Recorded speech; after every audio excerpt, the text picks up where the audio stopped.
الحمد لله رب العالمين وبه نستعين على أمور الدنيا والدين والصلاة والسلام على أشرف الأنبياء والمرسلين وعلى آله وصحبه أجمعين أما بعد أشهد أن لا إله إلا الله وحده لا شريك له وأشهد أن محمدا عبده ورسوله لا نبي بعده. قال الله تعالى في كتابه الكريم: أعوذ بالله من الشيطان الرجيم. يا أيها الذين آمنوا اتقوا الله حق تقاته ولا تموتن إلا وأنتم مسلمون. صدق الله العظيم. فيا عباد الله أوصيكم ونفسي بتقوى الله فقد فاز المتقون. Ma'asyiral muslimin, jamaah sidang Jumat Masjid Sholihin yang dirahmati Allah. Insyaallah 2 bulan ke depan negara kita sudah diramaikan dengan salah satu kegiatan atau aktivitas berupa kampanye, di mana kampanye ini ditujukan diantaranya dalam rangka mendukung dan juga memilih serta meramaikan suksesi kepemimpinan Presiden dan Wakil Presiden di negara kita tercinta Indonesia. Calon pemimpin seperti apa yang kita pilih? Karena kita beragama Islam, maka sudah tentu yang kita pilih adalah yang beragama Islam. Lalu kriteria apa lagi yang bisa kita pilih? Kita jadikan indikator untuk memilih calon pemimpin kita. Tiada lain adalah calon pemimpin yang memiliki akhlakul karimah, akhlak yang mulia, bukan karena partai. Akhlak yang seperti apa? Di antaranya adalah memiliki rasa tanggung jawab sebagai pemimpin, baik kepada Allah, kepada Rasul, kepada keluarga, lebih-lebih kepada rakyat yang memilihnya. Perkara tentang tanggung jawab seorang pemimpin, Allah sudah tuliskan di dalam Al-Quran, surat Al-Ma'idah, surat yang ke-5, juz yang ke-6, ayat 42, yang berbunyi: A'udzu billahi minasyaitonir rajim. Sama'una lil kadhibi akaluna lis-suhti fa in ja'uka fahkum bainahum aw a'rid anhum wa in tu'rid anhum falan yadurruka syai'a wa in hakamta fahkum bainahum bil qisti innallaha yuhibbul muqsitin. Yang artinya, mereka sangat suka mendengar berita bohong, banyak memakan makanan yang haram. Jika mereka datang kepadamu Muhammad untuk meminta putusan, maka berilah putusan di antara mereka atau berpalinglah dari mereka.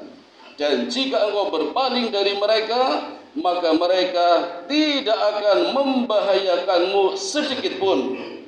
Tetapi jika engkau memutuskan perkara mereka, maka putuskanlah dengan adil dan tanggung jawab. Sesungguhnya Allah menyukai orang-orang yang adil.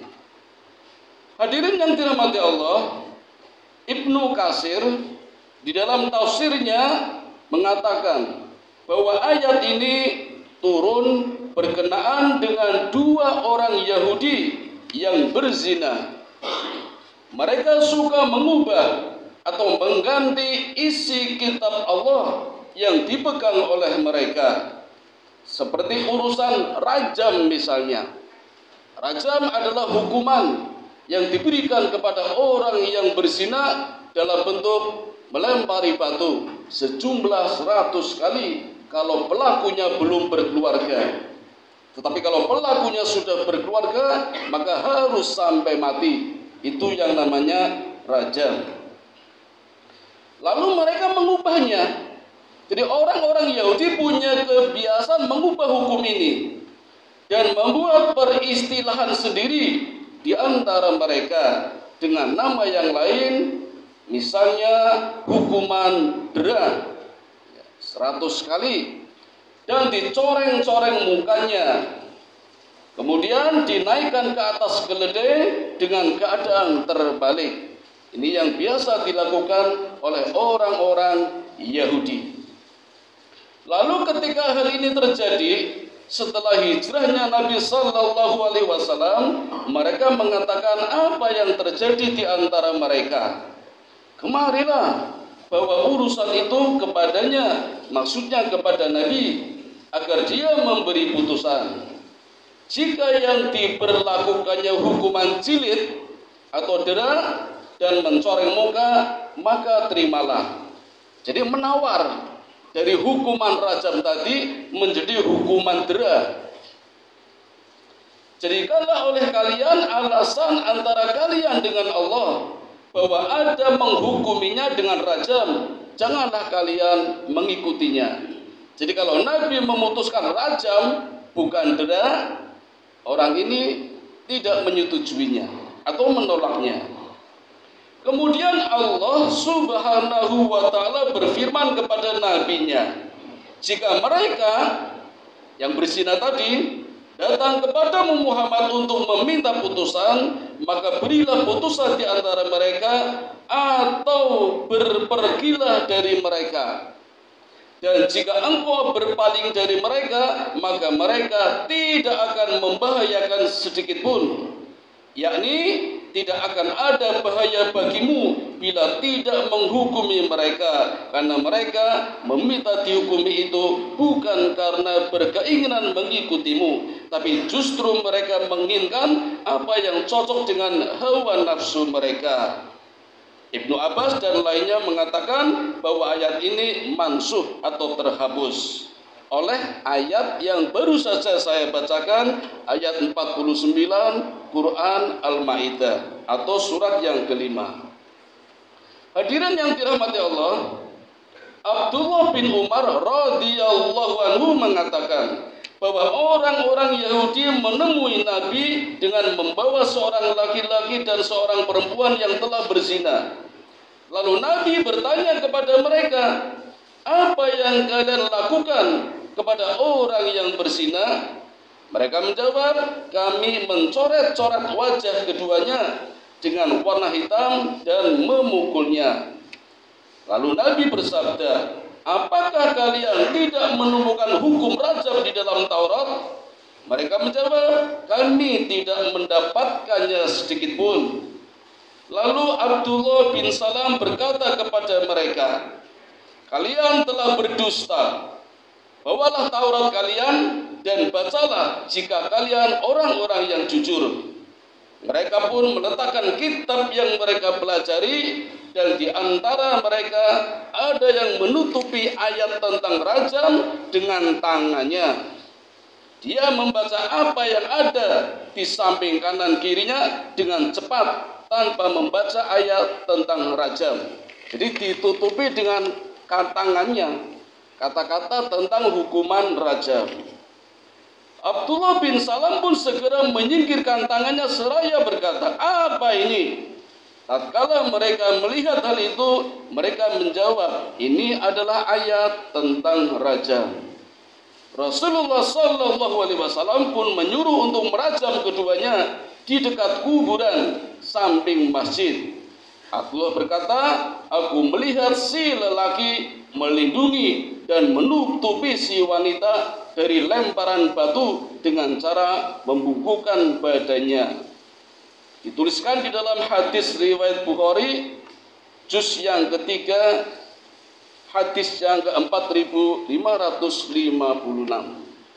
Inilah kisah salah satu perilaku Yahudi yang selalu menutup-nutupi hukum, dan di mana pimpinannya, bagaimana orang Yahudi ini pimpinannya bisa merubah hukum. Dan kita tahu di negara kita, dalam agama kita, hukum yang tertinggi sebagai sumber hukum tiada lain adalah Al-Quran, kemudian Al-Hadis, dan dalam kehidupan negara adalah Pancasila dan juga undang-undang. Tetapi demi kepentingan segelintir orang, hukum itu bisa dirubah, dipermainkan, yang penting selamat. Mungkin bisa selamat, tapi itu hanya di dunia, bukan di akhirat. Nah, perilaku seperti ini mengubah hukum yang sudah tertulis oleh Allah, yang sudah menjadi kesepakatan bersama. Ini adalah juga perilaku orang-orang Yahudi yang memiliki akhlak yang kurang baik. Dan akhlak orang Yahudi seperti ini sudah Allah tuliskan di dalam Al-Quran. Begitu pula di dalam As-Sunnah dan riwayat-riwayat yang lain. Kalau orang Yahudi adalah orang yang memang dimurkai oleh Allah, ghairil maghdubi alaihim waladhdallin, dan juga sekutu-sekutunya. Dan orang-orang Yahudi seperti ini di mana saja akan selalu ada, kapan saja akan selalu ada, sekarang pun ada. Karena memang itu sudah Allah tuliskan sebagai tantangan kepada kita umat Islam untuk bersabar dan berdakwah. Nabi selalu menghadapi orang-orang Yahudi di dalam perang Khaybar misalnya, perang yang sangat menjanjikan kemenangan. Rasulullah harus menghadapi orang-orang Yahudi untuk pertama kalinya dengan kekuatan yang besar, terdiri dari 20.000 personil. Sementara Rasulullah hanya membawa pasukan 1.400. Dan ini negara besar. Khaybar ketika itu adalah negara besar, negara dikjaya yang dimiliki oleh orang-orang Yahudi yang kaya raya.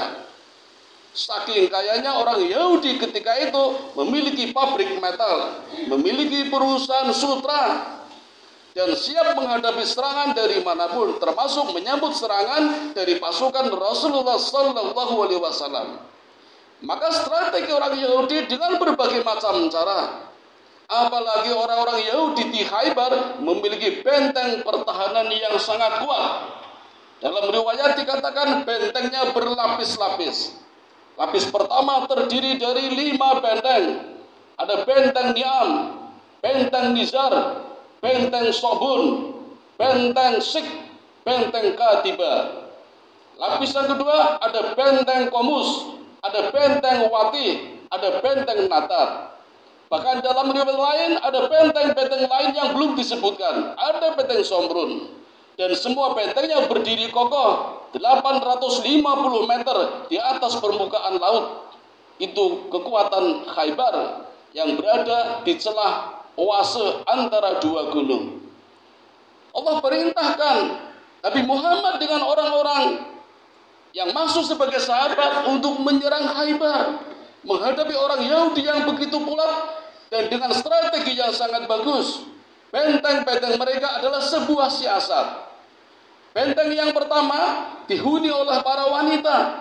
Ini menunjukkan bagaimana perilaku orang Yahudi yang sering menawarkan wanita. Dan kalau kita terkecoh dengan wanita, maka Yahudi siap menerkam kita yang terlena dengan wanita. Ini gambaran. Benteng yang kedua diisi dengan anak-anak.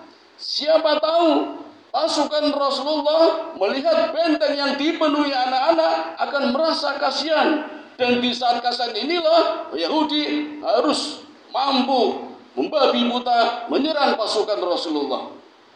Benteng yang ketiga diisi makanan. Harapannya pasukan Rasulullah tergiur dengan makanan, maka Yahudi dengan mudah menyergapnya. Benteng yang keempat diisi dengan harta benda, buah-buahan, benteng yang kelima dengan senjata, dan seterusnya. Itulah siasat Yahudi yang harus kita tahu di mana saja dalam bentuk perang apapun. Dalam perang itu sendiri, mereka juga menjadi pasukan yang sangat sadis. Padahal Rasulullah sendiri mengatakan di setiap peperangan, Rasul tidak pernah menyerang musuh kecuali di waktu pagi. Artinya, Rasul tidak pernah menyerang musuh di waktu malam. Sengaja memberikan kesempatan kepada musuh untuk beristirahat. Tetapi kenapa mereka sebaliknya? Justru umat Islam ketika istirahat malah diserang mereka di tengah malam. Padahal Nabi tidak mengajarkan begitu. Jadi Nabi orangnya gentleman. Ketika musuh siap baru diserang. Jadi benar-benar adu arab, gentle. Tidak menyerang ketika musuh tidak siap. Banyak pesan Nabi yang harus kita lakukan ketika kita berperang, walaupun bukan dalam arti perang senjata. Mungkin perang-perang dalam bentuk lain. Apalagi perang dalam bentuk senjata yang dialami oleh negara-negara saudara-saudara kita. Nabi mengajarkan bagaimana beretika, berdakwah sebagai tanggung jawab kehidupan bernegara, termasuk ketika perang. Rasul melarang membunuh wanita. Rasul melarang membunuh anak-anak ketika perang, melarang membakar tanaman, membakar pohon, membakar tanaman-tanaman buah-buahan, melarang membunuh binatang. Ketika musuh menyerah tidak boleh dibunuh. Ketika musuh terbunuh tidak boleh dimutilasi. Tapi apa yang terjadi di negara sana, negara orang-orang Yahudi, begitu mudahnya menghabiskan nyawa umat Islam. Bahkan setelah meninggal dimutilasi, dipotong telinganya, dipotong hidungnya, berdiri membelakangi tembok lalu ditusuk dari belakang. Naudzubillah min dzalik. Itulah orang-orang Yahudi. Nah, kalau ada orang seperti ini, di dalam kitab Taurat disebutkan kita punya kewajiban membantunya. Di perang Uhud misalnya, ada seorang pendeta bernama Khuwairij. Ketika Sabtu pagi, ada perintah jihad, pendeta ini berdakwah. Pendeta ini menyuruh kepada umatnya orang Yahudi, wahai umatku, umat Nabi Muhammad diserang musuh, mari kita bantu. Apa jawab jamaahnya? Jamaahnya menjawab kepada pendeta, ya pendeta Khuwairij, ini hari Sabtu. Hari Sabtu adalah cuti, Tuhan cuti. Karena di dalam agama mereka punya keyakinan kalau Allah menciptakan alam semesta selama 6 hari, dari hari Minggu sampai hari Jumat, maka hari Sabtunya Tuhan capek, maka cuti. Itu keyakinan mereka. Dan bagi orang Yahudi adalah hari raya, maka pantangan bagi perang untuk berperang. Tapi Khuwairij, pendeta ini mengatakan, di dalam kitab Taurat juga ada ayat yang mengatakan, kalau umat Nabi tertentu diserang musuh, maka umat Nabi yang lain harus membela. Jadi ketika itu saja Allah menurunkan banyak Nabi di berbagai tempat. Ketika satu Nabi sedang diserang musuh, maka umatnya Nabi yang lain walaupun berada di tempat lain punya kewajiban membantu. Bagaimana dengan saudara kita yang di Palestina, yang digempur Yahudi? Itu saudara kita, seagama dengan kita. Kita punya Nabi yang sama, maka walaupun kita jauh dari mereka, kita punya kewajiban membantu. Sayangnya negara kita melarang kita berjuang di sana. Maka kita bisa berjuang dengan cara yang lain. Mendoakan, memberikan donasi, baik uang maupun yang lain, misalnya air. Dan itulah salah satu bentuk tanggung jawab kita sebagai umat Islam kepada saudara-saudara kita yang berada di wilayah lain. Maka hadirin, di khutbah singkat ini, perasaan tanggung jawab yang harus kita pegang untuk memilih calon pemimpin kita, pemimpin dunia, tidak terbatas pada etnis dan wilayah suatu negara. Demikian khutbah singkat, mudah-mudahan hikmahnya. Wa qur rabbirfir warham wa anta khairur rahimin.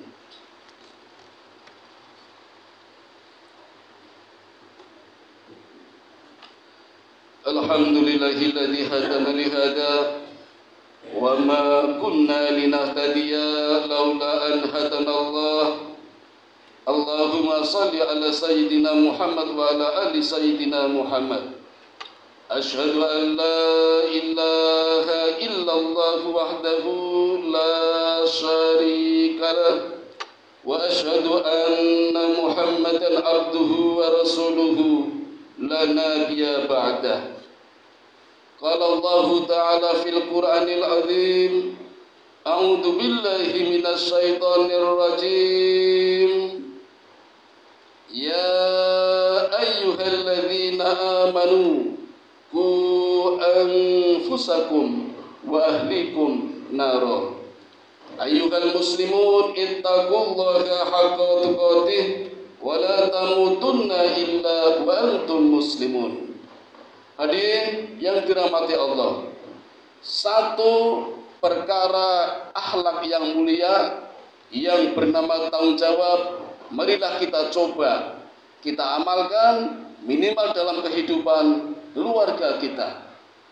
Apalagi kita sebagai kepala rumah tangga, sebagai suami, sebagai laki-laki, sebagai bapak, sebagai ayah, punya tanggung jawab kepada istri dan anak kita, lebih-lebih kepada diri kita sendiri. Ku anfusakum, jagalah dirimu dan keluargamu dari siksa api neraka.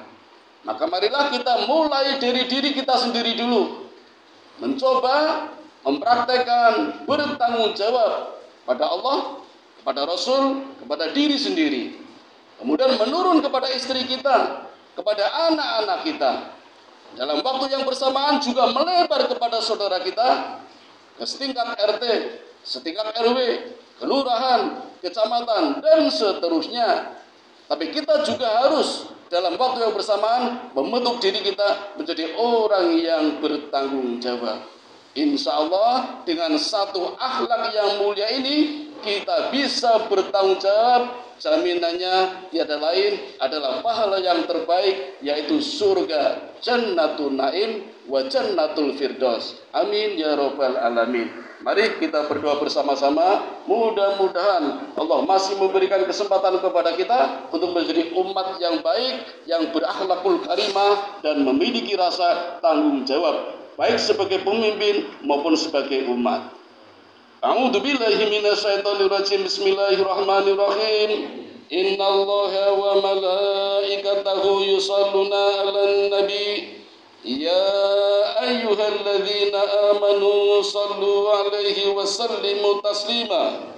Allahumma shalli 'ala Muhammad wa 'ala ali Muhammad kama shallaita 'ala Ibrahim wa 'ala ali Ibrahim wa barik 'ala Muhammad wa 'ala ali Muhammad kama barakta 'ala Ibrahim wa 'ala ali Ibrahim innaka Hamidum Majid.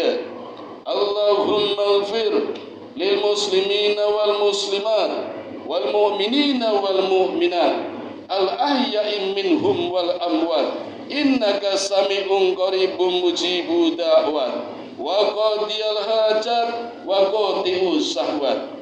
Allahumma inni as'aluka ilman nafi'a wa rizqan thayyiba wa amalan mutaqabbala. Allahumma inni as'aluka al-huda wa tuqa wal afafa wal ghina. Allahumma ja'alni syakura waj'alni sabura waj'alni fi 'ainin saghira wa fi a'yunin nasi kabira. Rabbana dhalamna anfusana wa illam taghfir lana wa tarhamna lanakunanna minal khasirin. Rabbana atina fid dunya hasanah wa fil akhirati hasanah wa qina adzabannar. Wa sallallahu ala sayyidina Muhammadin wa ala alihi wa sahbihi ajmain. Subhana rabbika rabbil izzati amma yasifun wa salamun alal mursalin walhamdulillahi rabbil alamin. Wa nadhikrullah